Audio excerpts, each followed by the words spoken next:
All right, so this is an introduction to Islam. Islam is the youngest of the world's great religions, about 1,500 years old. It is also one of the largest, with approximately 1.6 billion. That's a Pew Research number from 2011. The second largest religion after Christianity. It is a very diverse group. This is a universal religion, not an ethnic religion like Christianity or Buddhism. It appeals to everyone, includes all races, all nationalities. It is the dominant religion in many developing nations in the Middle East, Africa, and Asia.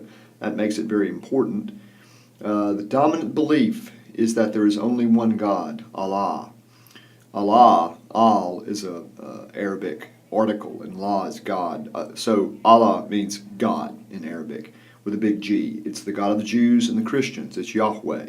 We all three worship the same God.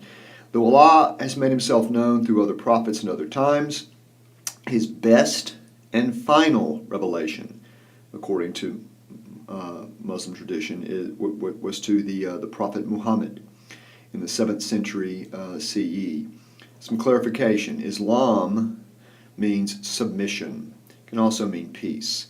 Cognate of salam, which means peace. A Muslim is one who submits to God.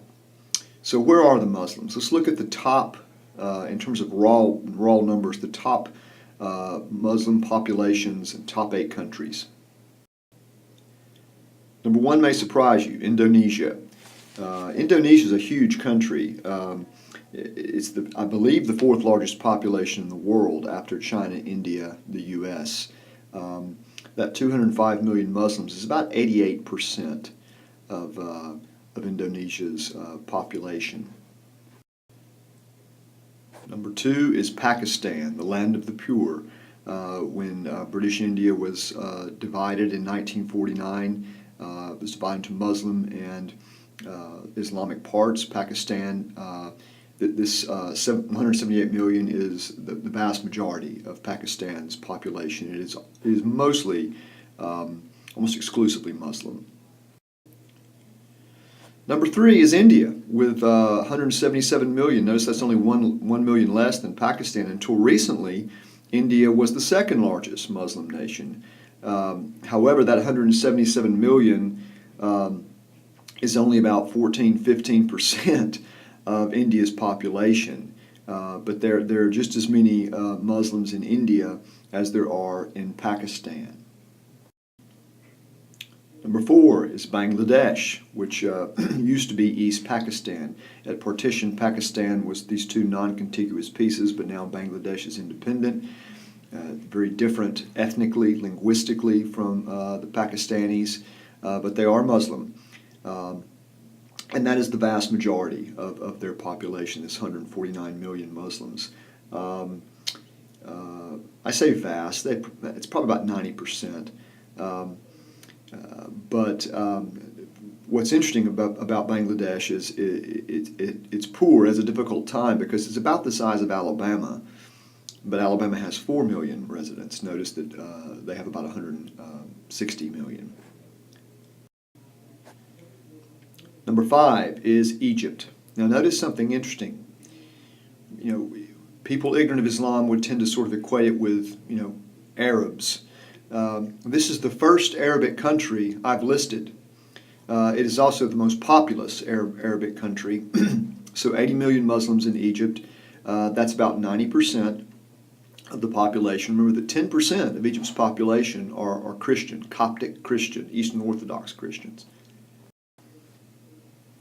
Number 6 is Nigeria. Nigeria is the most populous country in Africa.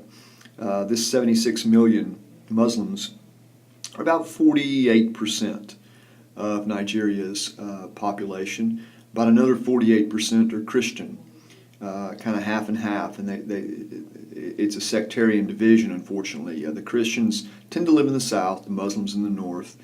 The Christians tend to be socioeconomically at higher levels, and it's a source of conflict.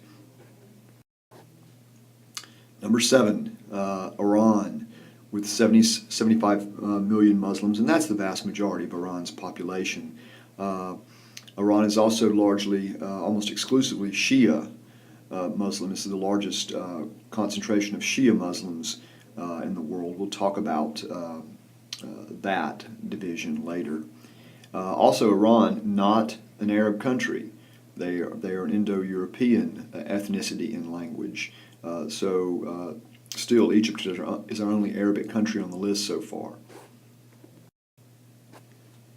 Finally, Turkey, with about 75 million Muslims. Again, not Arab. They're Turks. They speak Turkish, very modern, successful economy, a democracy, so our top 8 countries, only one is Arabic. So only 20% of Muslims, it turns out, are Arab. Muhammad was an Arab and spoke Arabic, and so Arabic is the liturgical language of the Quran is in Arabic, very beautiful Arabic, and so Arabic is the liturgical language of Islam, much more strictly than even is Latin for Catholics and Greek for Orthodox and Hebrew for Jews. Services are in Arabic, and the Quran, only in the 20th century was the Quran translated into vernacular languages.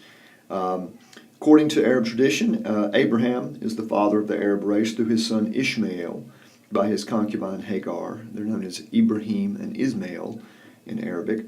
Both Jews and Arabs are Semitic peoples with Semitic languages. Their languages are very similar. The name Barak, for example, is an Arabic or Islamic name which means one who is blessed. The Jewish name Baruch means the exact same thing. Shalom, peace, used as a greeting in Hebrew, is salam in Arabic. Very, very similar. Islam emerged in the Arabian Peninsula, in the city of Mecca, principally, in the 7th century, 600s CE. The peninsula has some fertile land on the coast and some really good agricultural land and certain oases, but mostly it's vast stretches of barren rock and sand, like you would picture. It is therefore a fairly hostile environment. There were well-established cities like Mecca, but most Arabians in the 7th century were nomads, Bedouins. You've heard that word before. It just means Arab nomads. For both the city and the nomadic Arabs, the tribe and the clan is sort of a subgrouping within the tribe, were the social organizational scheme. The tribal loyalty superseded any other loyalty, geographic or religious. This environment was hostile, and an isolated individual or even an isolated family stood little chance of survival. That's what made the tribe so super important. Now, economically, this was 7th century Arabia, but there was a lot going on economically. There was some interdependence between the desert tribes and the city tribes. The Bedouins were largely independent, but would trade the products from their sheep, goat, camels, meat, dairy products, wool, to the people of the oases for the agricultural produce from their fields and trees. There were craftsmen who would use the wool to make cloth, complicated garments and tapestries. Then there were people like the Meccans, who produced little but made a business of buying and selling and providing markets. They became, in effect, financiers. Also, they were organizers of caravans. Mecca was the nexus of many important trade routes. Mecca was famous for a meteoric stone that had fallen there centuries before. The stone became an object of veneration to the Arabs. By the time of Muhammad, pilgrims had built an enclosure around it called the Kaaba.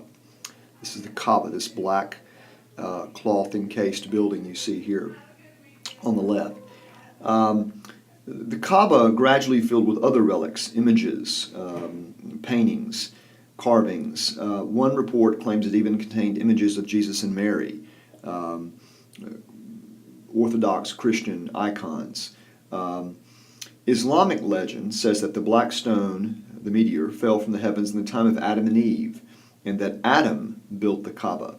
Another legend says that Abraham and Ishmael built the Kaaba together or rebuilt it. There's several versions, but it's ancient and important. In a period of several months, it was sacred by the time of Muhammad, even before him. And so for a period of several months each year, it was set aside as a time of truce between the warring tribes, so pilgrims could travel to Mecca to worship at this shrine.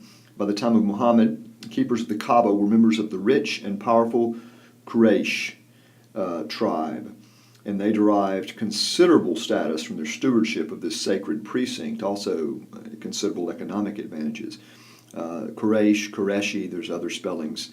Muhammad was born into the Quraysh, but he was from a very minor, relatively poor branch. So what was the pre-Islamic religious scene in Arabia? Well, it was not a complete religious vacuum in the 7th century by any means, although the circumstances certainly were in need of spiritual renewal. The peninsula was locked in a cycle of tribal vengeance, and growing wealth was creating stratification and injustice in society. So Arabia was bordered by two world superpowers to the north, the Byzantine Empire, of course, headquartered in Constantinople, and that was Orthodox Christian, and the Persian Sassanid Empire. This is pre-Islamic, one of the pre-Islamic Persian empires, and so it meant that they were Zoroastrian, this important, at one point, major world religion, monotheistic world religion that, as you know, had some influence on Christianity. So there were strong Christian and Zoroastrian influences in Arabia. Arabs were also very familiar with Judaism. Many of the desert tribes were, in fact, Jewish. But perhaps the biggest religious influence was the indigenous religion of the area. We don't know much about it. What we know is mostly from the Quran, which is disparaging. But it was polytheistic, but with one supreme God who was sort of distant and unapproachable by human beings. Allah, little a, separate word, little l. Sort of the clockmaker God with whom humans didn't really make sacrifices or try to build a relationship. The moon was an object of adoration, but most important gods and spirits were local and tribal. Images of these gods were carved and cherished, and blood sacrifices were made to them to propitiate the gods or to preserve the status quo. Perhaps the most important feature of pre-Islamic Arabian religion was animism. Animism, we've discussed this before, but animism is the attribution of a soul to plants, inanimate objects, geographic features. Spirits were found in stones, trees, wells. The meteorite in the Kaaba is an example of this. Pre-Islamic tribal religion had no, however, cosmology, complex mythical explanation for why the world was the way it was, had no strong moral teaching, had no sense of communal responsibility. The only sense of communal responsibility in Arabia was through your tribe, and if you weren't part of the tribe, there was no responsibility whatsoever, and there were no ideas about the afterlife. It was into this world that Muhammad came, and his role was really as improbable as the slave Moses or the carpenter Jesus. He was an illiterate, orphaned caravan manager in a land torn by tribal conflict, but he would change everything.